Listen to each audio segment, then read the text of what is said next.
Council list পাঠা বন্ধ করো, বন্ধ করো, বন্ধ করো। মুর্দাবাদ, মুর্দাবাদ, মুর্দাবাদ। নুমান মুমিন মুর্দাবাদ, মুর্দাবাদ, মুর্দাবাদ। অবশিষ্ট মুর্দাবাদ, মুর্দাবাদ, মুর্দাবাদ। আমি শুনি পালোঁ যে বৰ্তমান অট'নমাছ কাউন্সিলে কাৰ্বি আংলঙত বসবাস কৰা ইণ্ডিজিনিয়াছ যিবিলাক জনগোষ্ঠী আছে, লাইক আদিবাসী হওক, অসমীয়া হওক, আৰু বিভিন্ন যিবিলাক আছে আমাৰ ইণ্ডিজিনিয়াছ ট্ৰাইববিলাকক যে লিষ্ট পটা ইছ্যু কৰাটো আজিৰ চিন্তন সভাই ষ্ট্ৰংলি কণ্ডেম কৰিছে।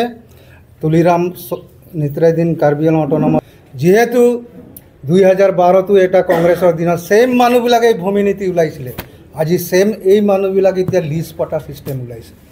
এইটোতো আমাক বুৰ্বক বনাইছে। বিজেপিটো সদায়, আজি আমি ক'বলৈ বাধ্য, ইয়াত পপুলেশ্যন পেটাৰ্ণটো চাওক আৰু কাৰ বেছি আৰু কাৰ ভোট লৈ কাৰ্বি আংলং অট'নমাছ কাউন্সিল গঠন হয়, এইটো কথাটো জানি ৰওক তুলিৰাম ৰহাং। আমি এতিয়া ভোটৰ পেটাৰ্ণ পপুলেশ্যন হিচাপত আমি ভাগ বতৰা খুজিম। 1951 পৰা ষ্টাৰ্ট কৰিম মাননীয় তুলিৰাম ৰহাং পৰা। আমাৰ ইয়াৰ মানুহবিলাক খেলঞ্জীয়াক আপুনি ইমান ইজিলি লৈছে নেকি? একবাৰ ভূমি নীতি ওলাব, একবাৰ এই বিজেপিৰ সময় এইটো লিষ্ট পটা ওলাব, এইটো আমাক কি ভাবিছে আপুনি? কাৰ ভোট লৈ আপোনালোকে MLA MP হৈছে? আজি আমাক জবাব লাগে।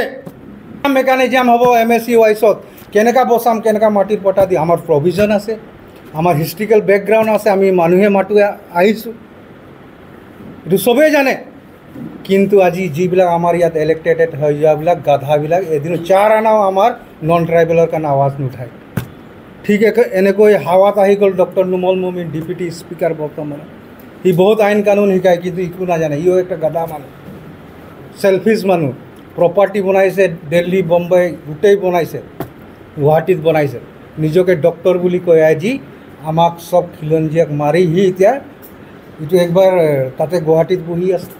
ইয়াতকৈ এইটোতো মোৰ বোলে পলিটিকেল দিগদাৰ হৈ যাব বোলে, এইটো মই মাত মাতিব নোৱাৰোঁ, সি কৈছে বহুত মানুহক। আমাৰ প্ৰমাণ আছে ডক্টৰ। এইবিলাক কথা বোলে নামানো, আমি ট্ৰাইবেল একে। তেনে ছেইম মানুহটো ইলেকশ্যন জিকিবলৈ কেনেকৈ কয়? কাৰ্বি ওচৰত গ'লে কয় আমি চব ট্ৰাইবেল এক। আৰু যেতিয়া non tribal Karbi non Karbi ভাগ কৰা মেইন মাষ্টাৰ মানুহ ডক্টৰ নুমল মুমিন, আৰু নিজৰ পাৰ্চনেল বেনিফিট উঠাই আছে, আৰু নন ট্ৰাইবেল যিবিলাক ইণ্ডিজিনিয়াছ মানুহ মৰি আছে। এইটো তাতে যাক। এইকাৰণেই আমি আজি আজি সিদ্ধান্ত লোৱা হ'ল যে 18 আগষ্টত ইফিজি বাৰ্ণিং হ'ব, একদম জোৰদাৰ আদিবাসী ওলাব, একদম মানে হাজাৰ হাজাৰ। ঠিক এনেকৈ ইয়াৰ অফিচ ঘেৰা হ'ব 25 আগষ্ট, এইটো হাজাৰ হাজাৰ ওলাব, আমি দেখাই দিম। এই আন্দোলন ইয়াত অকল সীমাবদ্ধ নাথাকিব, গোটেই অসমত লৈ যাম। তাৰ জগৰীয়া হ'ব হিমন্ত বিশ্ব শৰ্মা বিজেপি।